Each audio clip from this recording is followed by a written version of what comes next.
सगळ्यांना good morning, good afternoon, good night. जेव्हा कोणी हा व्हिडिओ पाहत असतील त्यावेळेस ते तुम्ही घेऊन द्या.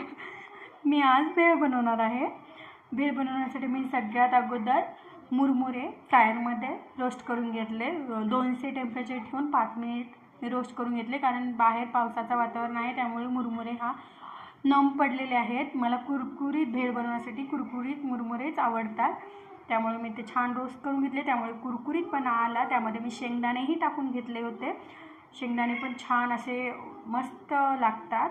त्यामध्ये मी तिखट, मीठ सर्व टाकून घेतले. तुम्हाला मसाले आवडत असतील तर मसालेही ॲड करा, किंवा अन्य कोणतं आमचूर पावडर आवडत असेल तर आमचूर पावडर ॲड करा, काहीही ॲड करा.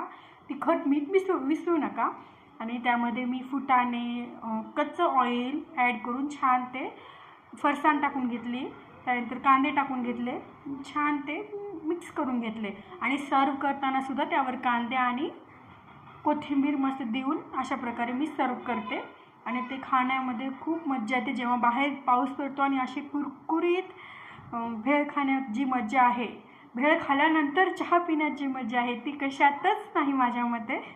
त्यामुळे सगळ्यांनी बनवा आणि सगळ्यांनी बाहेर पावसाचं वातावरण आहे, ही भेळ खा, नक्की खा. बाय.